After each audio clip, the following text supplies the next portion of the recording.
Hello first year, आपका next topic है system structure design and analysis में consideration for system planning and control for system success. अब तक आपने देखा था एसडीएलसी और उसकी फेजेस। ठीक है, नेक्स्ट हम करते हैं कि कोई भी सक्सेसफुल सिस्टम बनाने के लिए कि हमें ये इंश्योर करना पड़ता है कि ये तीनों पॉइंट्स क्या हो, आपके फुलफिल हो। क्या क्या है वो? मेक ए प्लान, कि सबसे पहले हम क्या करते हैं, एक प्लान बनाते हैं। कोई भी आप काम करते हो प्लान आप जनरली बनाते ही हो, तो वो एक प्लान बनाते हैं जिसमें हम क्या करते हैं, उस सिस्टम का पूरा procedure, methodology, activity, resource, cost, time table, सब कुछ हम उसमें मेंशन करते हैं। नेक्स्ट है फॉर्म अ प्रोजेक्ट टीम। उसके बाद हम क्या बनाते हैं, प्लान बन गया, उसके बाद हम अपनी टीम बनाते हैं। टीम में क्या क्या होते हैं आपके, एनालिस्ट होंगे, प्रोग्रामर्स होंगे, कोडर्स होंगे जो कोडिंग करेंगे, ठीक है। उसके बाद सिस्टम कंसल्टेंट होंगे और क्या होंगे, यूज़र रिप्रेजेंटेटिव्स होंगे। नेक्स्ट है आपका divide the project into module. वो कहते हैं कि जो भी आपका सिस्टम है, हमने देखा था हम क्या करते हैं, उसको सब सिस्टम में डिवाइड कर देते हैं। तो जो भी आपका प्रोजेक्ट है हम उसको क्या करते हैं, मैनेजेबल मॉड्यूल्स में, यानी कि सब पार्ट्स में क्या करते हैं, आपका डिवाइड कर देते हैं। To reflect the phases of the system development, यानी कि जिससे क्या हो, हमने छोटे छोटे मैनेजेबल मॉड्यूल्स में उसको डिवाइड कर दिया, फेजेस में डिवाइड कर दिया, जो कि क्या करें, आगे एसडीएलसी के फेजेस को रिप्रेजेंट करें। जैसे कि हमने एक मॉड्यूल एनालिसिस के लिए बना दिया, एक फीजिबिलिटी के लिए, एक डिज़ाइनिंग के लिए, इम्प्लीमेंटेशन के लिए, ठीक है। तो ये 3 पॉइंट्स कोई भी सिस्टम बनाने के लिए या बनाने से पहले एक एनालिस्ट दिमाग में रखता है, ठीक है। कि सबसे पहले प्लान होगा, फिर हम प्रोजेक्ट टीम बनाएंगे, उसके बाद अपने प्रोजेक्ट को मॉड्यूल्स में डिवाइड करेंगे, ठीक है। देखो ये रहा आपका फेजेस, डायग्राम से भी बताया हुआ है कि हम कोई भी काम करते हैं तो हम क्या करते हैं, 3 मेजर लेवल होते हैं किसी भी प्रोजेक्ट के, 3 लेवल होते हैं। कौन कौन सा? एक होता है फेज, एक होता है एक्टिविटी और तीसरा होता है आपका टास्क। तो वो कहते हैं, देखो पहले फेज, वो कहते हैं कि फेज क्या होता है आपके ना, हाईएस्ट लेवल होता है किसी भी वर्क यूनिट का। इस फेज वाले पार्ट में आपके फर्दर 6 मेन फेज होते हैं, ठीक है। और हर फेज के अपनी अपनी एक्टिविटीज़ होती हैं किसी भी काम को पूरा करने के लिए। जैसे कि ये फेज़ है, ये एक एक्टिविटी है, इसके इस स्टेज में फर्दर 6 फेज होंगे। प्रॉब्लम डेफिनेशन, कि सबसे पहले प्रॉब्लम की डेफिनेशन बताओगे, फिर उसकी स्टडी करोगे, फीजिबिलिटी बताया था मैंने, ऑपरेशनल होती है, टेक्निकल होती है, ठीक है। उसके बाद रिसर्च, फिर उसका सिलेक्शन कि क्या आपने डाटा लिया, ठीक है, फिर उसका इम्प्लीमेंटेशन एंड देन उसके इवेल्युएशन। अब वो कहता है नेक्स्ट जो आप अपने यूनिट पे आते हो वो होते हैं आपका टास्क, हो गया नेक्स्ट एक्टिविटी। वो कहता है एक्टिविटी क्या होता है, an activity is a group of logical related task that serve one phase of a system development life cycle. वो कहता है कि एक्टिविटी का मतलब क्या हो गया, ग्रुप ऑफ रिलेटेड टास्क, जिसमें हमने बहुत सारे टास्क को क्या कर दिया, ग्रुपिंग कर दिया, और जो किसका काम पूरा करना है, एसडीएलसी की किसी भी फेज का। यानी कि आपने उसमें उसके 8 फेज पढ़े थे, उसमें से किसी भी एक फेज को एक्टिविटी रिप्रेजेंट कर सकती है। जैसे कि देखो इसमें ही आपकी फीजिबिलिटी स्टडी एक फेज होता है, इसमें ही हमने क्या बना दिया, एक्टिविटी। मैंने आपको बताया था फीजिबिलिटी स्टडी क्या होती है, कई टाइप की होती है, economic, organisational, application, tactical, alternative system feasibility. तो ये क्या बन गई, पूरी एक एक्टिविटी जिसमें क्या होना है, group of logically related task, यानी कि काम सारा फीजिबिलिटी से रिलेटेड हो रहा है, लेकिन हमने क्या किया, अलग अलग उसकी ग्रुपिंग कर दी, और ये एसडीएलसी के एक फेज को रिप्रेजेंट करता है। नेक्स्ट है आपकी जो लोवेस्ट लेवल होता है इस स्ट्रक्चर का, वो होता है आपका टास्क। इसमें क्या होता है कि जो भी आपकी एक्टिविटी है ना, इसको हम मैनेजेबल क्या करते हैं, टास्क में डिवाइड कर देते हैं। जैसे कि आपकी एप्लीकेशन फीजिबिलिटी है, इसको आप कैसे अचीव करोगे, interview convener, summarise finding, prepare pie chart, यानी कि आपको एप्लीकेशन फीजिबिलिटी बनानी है, डाटा कलेक्ट करना है, तो उसके बहुत सारे तरीके हैं। या तो आप इंटरव्यू से कर लो, आपने जो भी फाइंडिंग्स, जो भी डाटा बनाया है उसकी समरी बना लो, पाई चार्ट यानी कि ग्राफिकल फॉर्म में, पाई चार्ट के फॉर्म में आप रिप्रेजेंट कर सकते हो। ऐसे उन्होंने बहुत सारे बताए हैं। या फिर आप क्या कर सकते हो, compare companies goal to capability of candidate system, की कंपनी का क्या गोल है और कोई कैंडिडेट, कोई भी जो न्यू प्रोग्रामर आया है वो उसको कैसे पूरा करेगा, ठीक है। तो इसमें हम क्या करते हैं, टास्क में, टास्क क्या होता है, जनरली एक well defined structured work unit होती है date can be carried out by one individual. Task कौन करेगा? कोई भी इंडिविजुअल होता है। तो एक ये पूरा स्ट्रक्चर्ड वे में क्या होता है, आपका काम होता है। तो जो कहते हैं टास्क भी आपका इजीली बजट और शेड्यूल होता है। टास्क की भी हम क्वालिटी मेजर करते हैं कि कितना अच्छा टास्क पूरा किया। It can easily be completed independent of other task, यानी कि ज़रूरी नहीं है कि एक टास्क दूसरे टास्क से क्या हो, डिपेंड करता हो, इंडिपेंडेंट भी हो सकता है। और ये साथ में क्या हो सकता है, टीम मेंबर्स के साथ मिलके भी आप टास्क परफॉर्म कर सकते हो, ग्रुप में भी और इंडिविजुअली भी। ठीक है, तो यही सारे आपको इन्होंने बताए हैं इस फिगर के हेल्प से। तो ये क्या था आपका consideration of system planning and control for system success. की प्लानिंग के लिए हमें ये 3 पॉइंट कंसीडर करने पड़ते हैं, और सक्सेस के लिए हमारा क्या होता है, हमारे पास 3 मेजर लेवल होते हैं। ठीक है, उसके बाद नेक्स्ट टॉपिक है आपका रोल ऑफ सिस्टम एनालिस्ट। वो कहता है, आपने देख लिया सिस्टम एनालिस्ट क्या करता है, जो कि आपके सारे SDLC फेसेस बनाता है, सारा काम करता है। ठीक है, तो वो क्या होता है, सिस्टम एनालिस्ट क्या होता है, ही और शी, मेल भी हो सकता है और फीमेल भी हो सकता है। वो एक ऐसा पर्सन होता है जो आपके क्या करता है, किसी भी न्यू सिस्टम की प्लानिंग करता है, उसके डिज़ाइन में इम्प्लीमेंटेशन को गाइड करता है। ठीक है, तो अब कहता है उसका रोल क्या क्या है। तो कहता है the success of system project depend on careful planning and thoughtful preparation. कि किसी भी सिस्टम की सक्सेस कब डिपेंड करती है, कि उसकी पूरी प्रॉपर प्लानिंग हो और उसकी अच्छे से आपने प्रिपरेशन करी हुई हो। उसके बाद कहता है कि this is the job of system analyst. ये काम कौन करता है, कब, सिस्टम एनालिस्ट। अब सिस्टम एनालिस्ट होता क्या है, ही और she is the person who plans and guide the design as well as implement and maintain a modified और न्यू सिस्टम। मैंने आपको बता दिया था सिस्टम एनालिस्ट क्या होता है, ही और शी एक पर्सन होता है जो क्या करता है, किसी नए सिस्टम की प्लानिंग करता है, साथ साथ उसके डिज़ाइन को गाइड करता है, कैसे इम्प्लीमेंट होगा ये भी बताता है, और ये देखता है कि हमें नया सिस्टम बनाना है या ओल्ड वाले को ही मॉडिफाई करना है। ठीक है, तो सिस्टम एनालिस्ट ये बहुत इंपॉर्टेंट टॉपिक है। सिस्टम एनालिस्ट के फ्लोइंग इंपॉर्टेंट रोल्स होते हैं। सबसे पहला प्रॉब्लम डेफिनेशन, यानी कि इन्वेस्टिगेटर, जो सबसे इम्पॉर्टेंट और सबसे डिफ़िकल्ट टास्क होता है सिस्टम एनालिस्ट का, ये होता है कि कोई एक ऑर्गेनाइजेशन चाहती क्या है, what is the requirement of the organisation. सबसे पहले वो क्या करता है, उस ऑर्गेनाइजेशन की प्रॉब्लम को समझता है, उस ऑर्गेनाइजेशन की नीड को समझता है।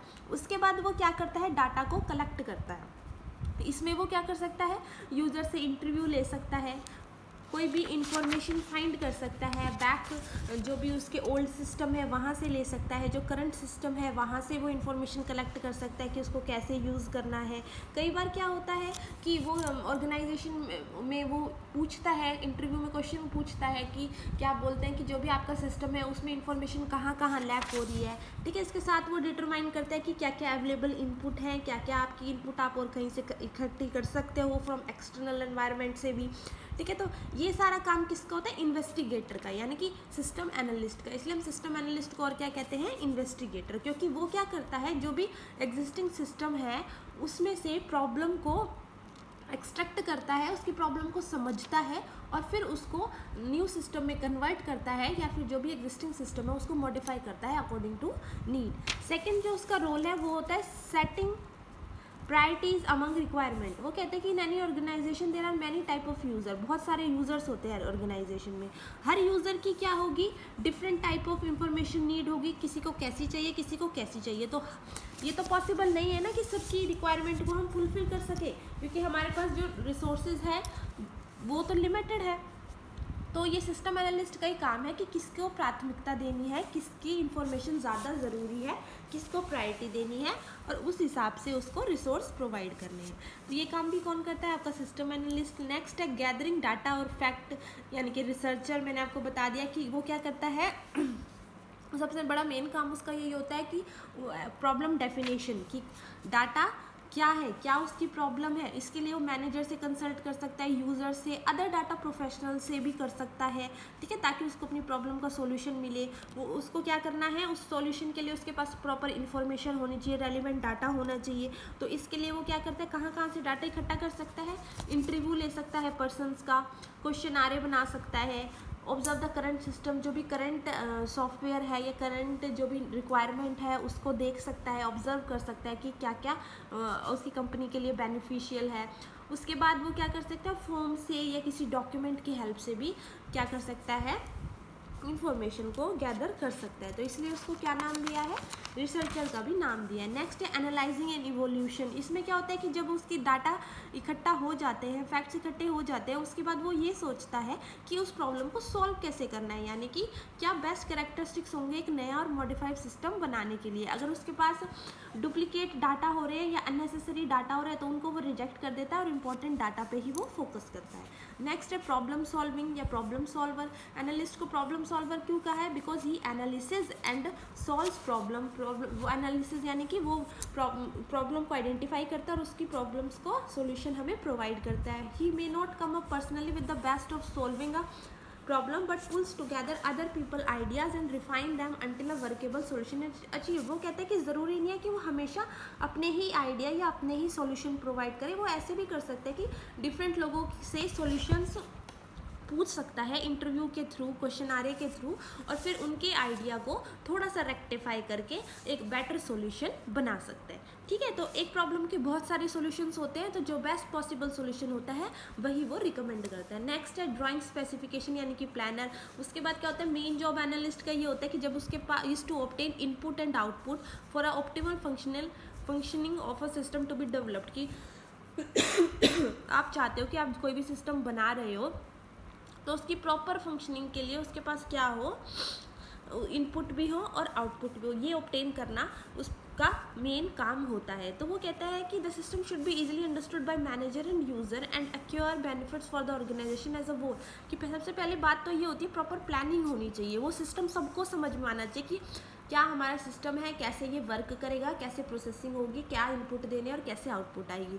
तो ये मैनेजर को भी पता होना चाहिए, यूज़र को भी पता होना चाहिए, और ऑर्गेनाइजेशन का बेनिफिट्स भी एज अ होल उसका मेन टारगेट होना चाहिए। तो वो कहते हैं कि इसलिए प्लानर हमने इसीलिए कहा है कि वो क्या करे कि जो भी मैनेजमेंट के ऑब्जेक्टिव्स हैं, जो भी उनकी रिक्वायरमेंट है, उसके हिसाब से ऐसे प्लानिंग करे, ऐसे सिस्टम बनाए कि वो अचीव हो सके। Next designing system architect. हमने उसको आर्किटेक्ट का भी रोल दिया है क्योंकि वही है जो नया सिस्टम या नया प्रोजेक्ट डिज़ाइन करता है और इम्प्लीमेंट करता है। तो इसलिए हमने क्या कहा है कि वो डिज़ाइनिंग सिस्टम की मेन गोल क्या होता है, क्योंकि मैनेजमेंट तो आपको बता देगा मुझे ऐसा सिस्टम बनाना है, उसे बनाएगा कौन। सिस्टम डिज़ाइनिंग में टाइम भी लगता है, कॉम्प्लेक्स भी होता है, बहुत ही इंपॉर्टेंट और क्रिटिकल टास्क होता है कैसे डिज़ाइन बनाना है, क्योंकि उसमें क्या होते हैं, हमें लेटेस्ट डिज़ाइनिंग टूल्स की भी नॉलेज होनी चाहिए, सॉफ्टवेयर की भी नॉलेज होनी चाहिए, टेस्ट प्लान की भी नॉलेज होनी चाहिए। तो इसलिए हमने कहा है कि जो ये सिस्टम एनालिस्ट है ये क्या होना चाहिए, एक बहुत ही प्रॉपर आर्किटेक्ट होना चाहिए, एक प्रॉपर डिज़ाइनिंग सिस्टम इसमें इसको बनाना आना चाहिए। तो ये आप हर किसी को सिस्टम एनालिस्ट नहीं बना सकते। जिसको डिज़ाइनिंग सिस्टम किसी भी प्रॉपर में स्किल हो, जिसको महारत हासिल हो, उसी को आप क्या बनाओगे, सिस्टम एनालिस्ट। ठीक है, क्योंकि एक अच्छा आर्किटेक्चर बनाओगे और तभी उसके आगे बेनिफिट है, आप उसको एक बेटर पॉसिबल वे में सॉल्यूशन प्रोवाइड कर पाओगे। ठीक है, इसलिए हमने कहा है कि हमने सिस्टम एनालिस्ट को हम आर्किटेक्ट भी कह सकते हैं, क्योंकि वही है जो सिस्टम को डिज़ाइन, न्यू सिस्टम को डिज़ाइन और इम्प्लीमेंट करता है। Next evaluating system. वो कहता है कि सिस्टम जब एक बार बन गया तो उसको टेस्ट करना भी ज़रूरी है, इवैल्यूएट करना भी ज़रूरी है। तो analyst must critically test the performance of the design system. वो कहते हैं कि जो भी आपके सिस्टम की रिक्वायरमेंट थी, जो भी स्पेसिफिकेशन थी और उस सिस्टम का जो भी आउटपुट आया है, उन दोनों को कंपेयर करना, ठीक है, with in a reasonable period of time. ये भी किसका काम है, आपका सिस्टम एनालिस्ट का। ठीक है, तो वो कहते हैं कि एक टाइम के रहते हुए एवोल्यूशन हो जाना चाहिए। इवैल्यूएशन यानी कि उसका आइडेंटिफिकेशन, उसका उसका ओवरऑल परफॉर्मेंस आपको पता चल जानी चाहिए कि वो कैसे इम्प्लीमेंट होगा, क्या यूज़र के कमेंट होंगे, आगे उसको क्या बोलते हैं मॉडिफाई करना है या उसको रिजेक्ट करना है, ये सब। तो इवैल्यूएटिंग सिस्टम में भी आपके सिस्टम एनालिस्ट का रोल होता है। और लास्ट है इम्प्लीमेंट द न्यू सिस्टम, कि अब आपका न्यू सिस्टम बन गया है, उसका इवैल्यूएशन, उसकी टेस्टिंग भी आपकी सही तरीके से हो गई है, तो लास्ट रोल होता है एनालिस्ट का, मोटिवेटर का, कि अब उसे मोटिवेट करना है। यानी कि the analyst present the propose system to the management and the users. अब वो क्या करेगा, एनालिस्ट का ही काम है कि वो प्रपोज सिस्टम यानी कि जो भी नया सिस्टम उसने बनाया है वो मैनेजमेंट के सामने और यूजर के सामने आप प्रेजेंट करें, दिखाए। तो इसमें क्या होता है, रोल ऑफ मोटिवेट करना, क्योंकि कोई भी नई चीज़ होती है आप इजीली उसको एक्सेप्ट नहीं करते, तो हमें मोटिवेट करना पड़ता है। तो एनालिस्ट का रोल भी आपके मोटिवेटर की तरह ही होता है, क्योंकि क्या होता है, during the first few weeks after implementation and during times when turnover result in new people being trained to work with the system। कि कई शुरू में क्या होता है, जब आप किसी नए सिस्टम को इम्प्लीमेंट कर रहे हो तो 1 वीक या 2 वीक आपको टाइम लग जाता है उस सिस्टम को नए लोगों तक या नए यूज़र तक समझाने के लिए, ठीक है। तो समझाओगे, उनको ट्रेन करोगे, उनको स्किलफुल बनाओगे, ठीक है। तो इसलिए क्या होता है, आपके ये भी काम आपका जिम्मेदारी किस पे दी हुई है, रोल किसका है, सिस्टम एनालिस्ट का, कि वो क्या करे, मोटिवेटर का काम करे। तो बहुत ही इंपॉर्टेंट टॉपिक है रोल ऑफ सिस्टम एनालिस्ट, ठीक है। इसके साथ ही आपका ये टॉपिक ख़त्म हो गया है। नेक्स्ट हम नेक्स्ट लेक्चर में करेंगे।